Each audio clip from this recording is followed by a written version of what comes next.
The wind had teeth in this town, a bitter thing that gnawed through the thin fabric of Alara's shawl and scraped grit against her chapped skin. It was a place that felt forgotten by God, a collection of sun-bleached timber and hardened gazes huddled under an unforgiving sky. Dust was the currency here, coating every surface, filling every lung, and promising nothing but a slow, gritty decline. In Alara's arms, the small bundle that was her son, Leo, gave a weak, mewling cry. It was a sound that tore through her more viciously than the wind. His hunger was a hollow echo of her own, a constant, aching void that had consumed her hope and was now threatening to consume her child.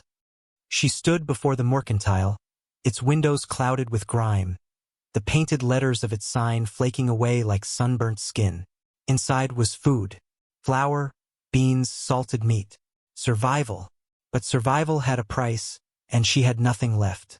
Nothing but the one object she had sworn she would never part with. Her fingers, numb with cold and fear, tightened on the small, folded square of wool tucked inside her shawl. It was soft, worn from love and use, its pale blue yarn interwoven with tiny, stitched white stars. Her grandmother had made it the day Alara was born, and Alara had wrapped Leo in it the moment he had drawn his first breath. It was the only tangible piece of legacy she had to give him, a fragile link to a past where love existed, where bellies were full and the future was a promise, not a threat. Taking a shuddering breath that tasted of dust and despair, she pushed open the heavy door. A bell jangled with startling aggression. The air inside was thick with the scent of dried goods, leather, and the sour smell of the man behind the counter.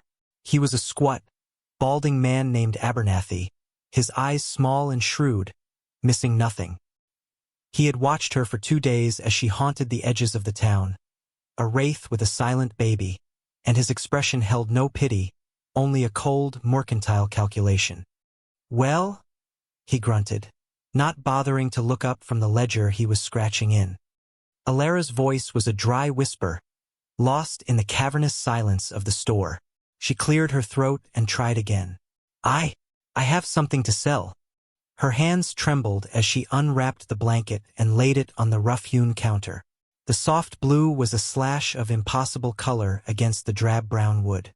It seemed to hold a light of its own, a memory of gentler hands and kinder days. Abernathy finally looked at it, his lip curling. He poked it with a grimy finger. "Wool," he stated, his tone dismissive. "Worn. What am I to do with a baby's blanket?" "It's finely made," she pleaded, her voice cracking. "The yarn is strong. It's warm." The desperation was a raw, physical thing in her throat. She could feel the stares of the few other patrons in the store, their judgment clinging to her like burrs. A woman alone, a baby, no husband in sight. They had already written her story, and it was a sordid one. Abernathy scoffed. "I'll give you 2 bits. For the wool. 2 bits. It was an insult. It was starvation deferred by a single day, perhaps 2. It was the price of her last shred of dignity, the valuation of her only heirloom. Tears pricked the back of her eyes, hot and shameful. "Please," she whispered. "It's worth more. My son, he needs milk. Food." The storekeeper leaned forward, his voice dropping to a conspiratorial sneer. "The world is full of needs, girl. Not my concern how you meet them." A shadow fell over the counter.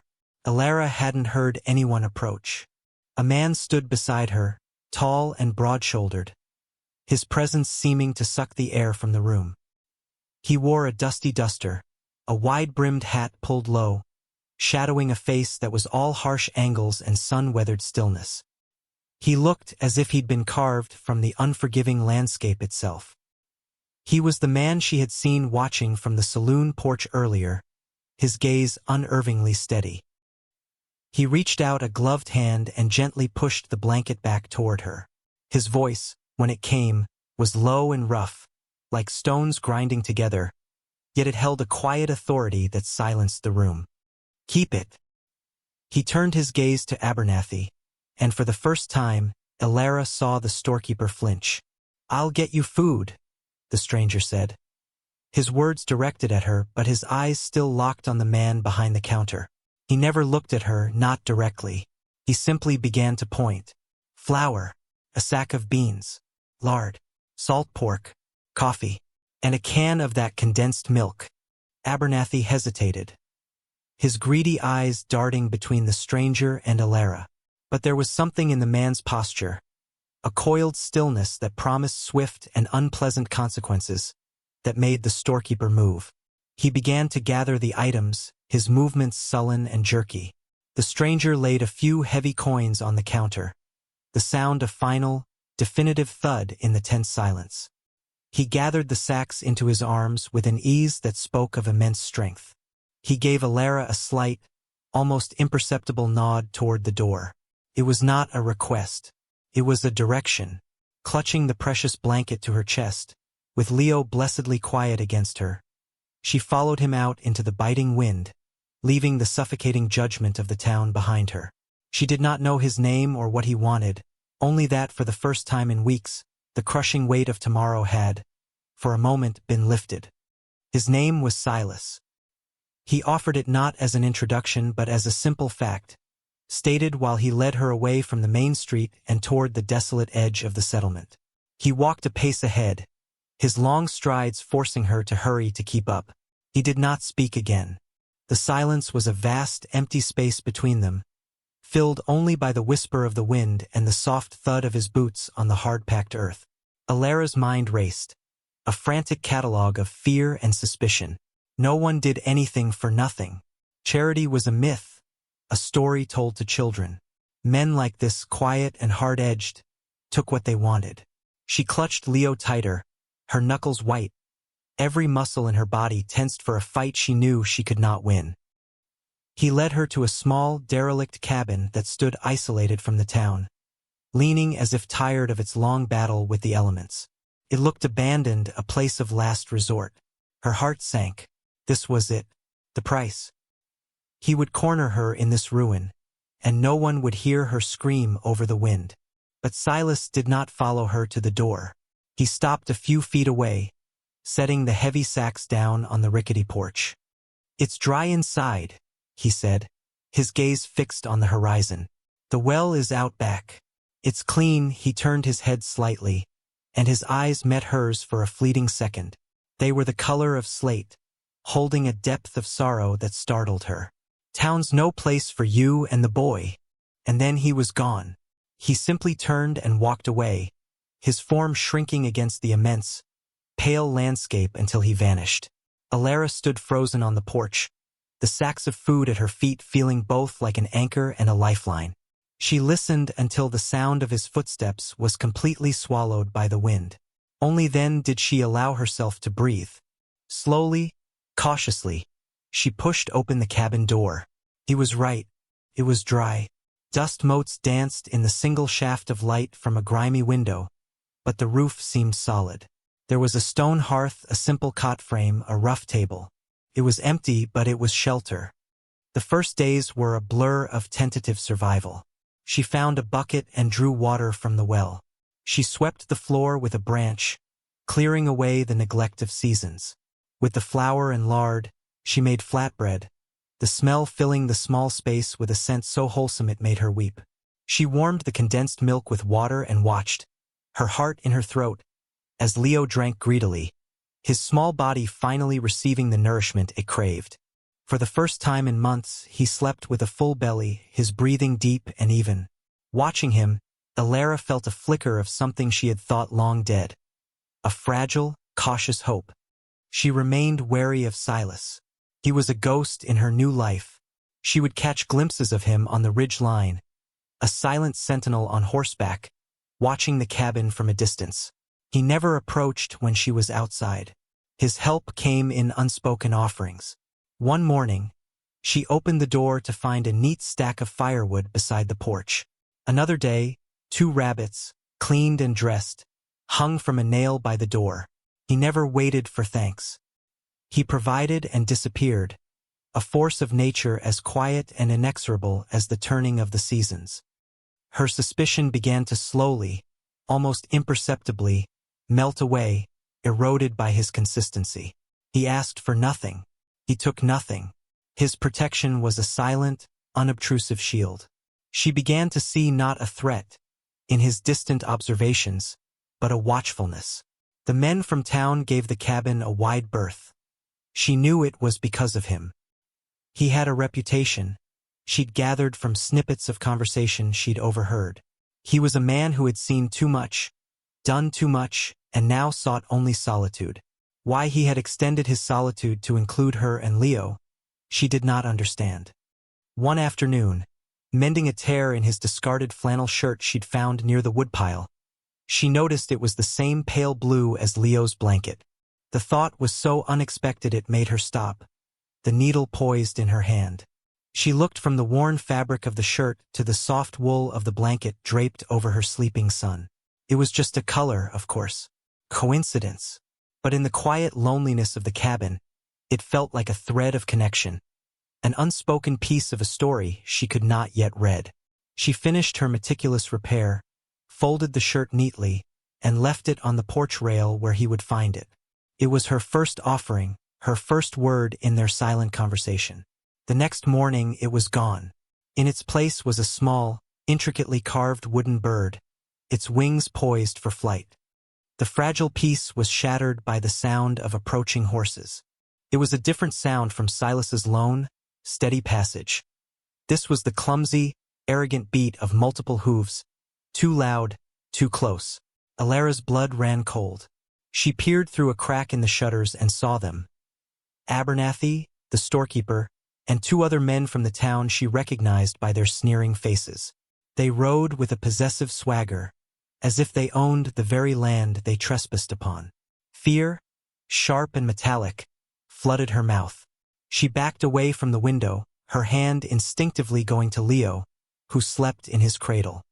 On the wall, above the hearth, hung the rifle. Silas had left it there on the third day, along with a small box of cartridges. "Just in case," he'd said, his back already turned to her as he walked away. At the time, the sight of it had terrified her. Now her hand closed around its cool wooden stock. Her father had taught her to shoot, long ago in another life.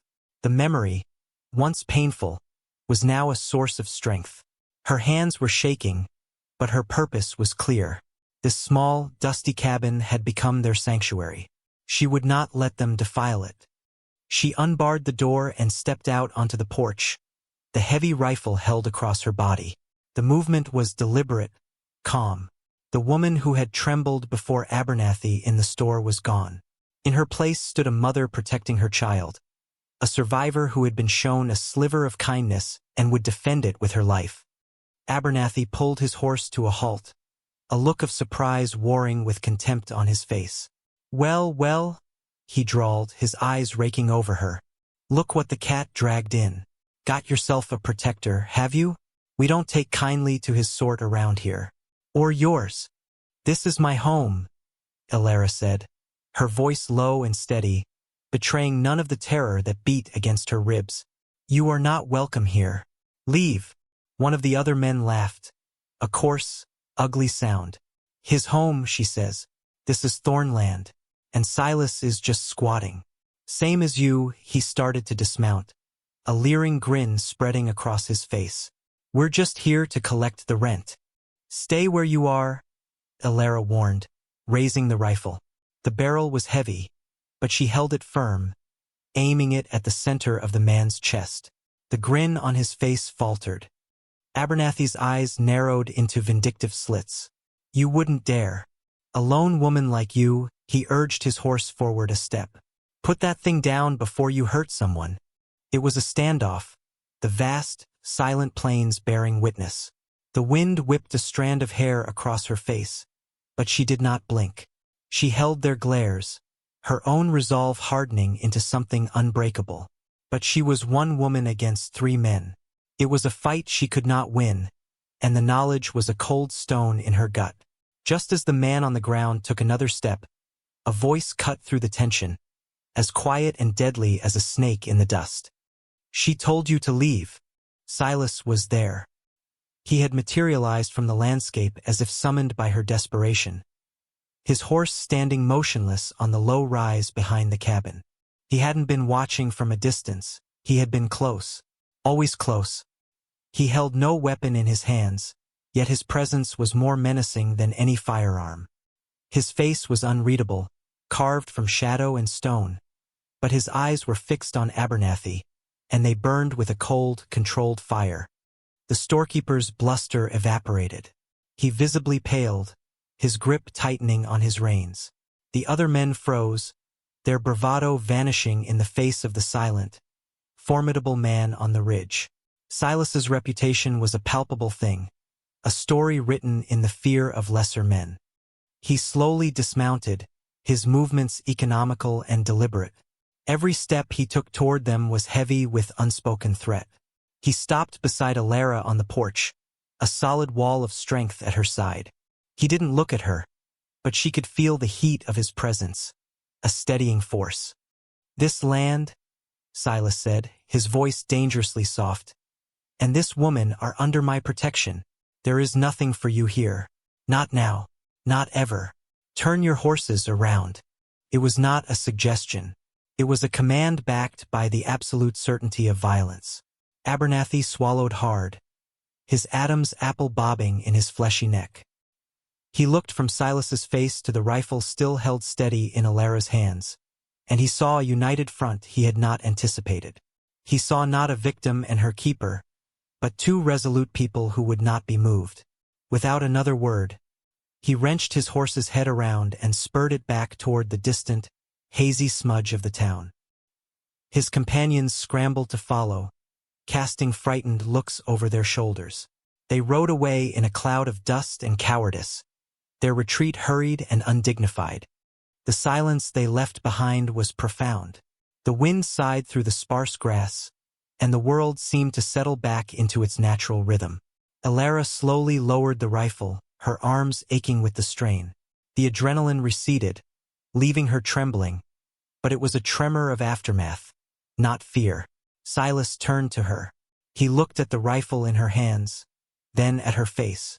A flicker of something, respect, approval, passed through his slate-gray eyes. "You did well," he said. The simple words landed in her soul like rain on parched earth. It was an acknowledgment not of his rescue, but of her own strength. He had not saved a helpless woman. He had stood with a woman who was already fighting her own battle. She nodded, unable to speak past the lump in her throat. She gestured with her head toward the cabin door. "The fire is lit. There's coffee." It was more than an offer of hospitality. It was an invitation into her world, the first she had ever truly extended to him. He hesitated for only a moment before giving a slow, deliberate nod. Inside, the cabin was warm and filled with the scent of wood smoke and the faint, sweet smell of her sleeping child. Leo stirred in his cradle, nestled under the soft blue blanket with its stitched white stars. Alara saw Silas's gaze linger on it for a moment, a deep, unreadable emotion shadowing his features before it was gone. He took the cup of coffee she offered, his calloused fingers brushing against hers. It was the first time they had ever touched. The contact was brief, accidental, yet it sent a jolt of warmth through her that had nothing to do with the fire. He sat at the rough table, she took the chair opposite, and they drank in a comfortable silence. The barrier of suspicion and necessity had dissolved, replaced by a quiet, unspoken understanding. They were two solitary souls who had found an unlikely harbor in one another. She was no longer just a recipient of his charity, and he was no longer just her mysterious protector. They were partners, forged in the crucible of hardship and cemented in a moment of shared defiance. Outside, the sun began to dip below the horizon, painting the vast sky in hues of rose and gold. For the first time, Alara looked out at the unforgiving landscape not with fear, but with a burgeoning sense of belonging. The world was still a harsh and difficult place, but she was no longer facing it alone. The blanket, once a symbol of all she had lost, was now a testament to all she had found. It was not an heirloom of the past, but the first thread in the tapestry of a new life.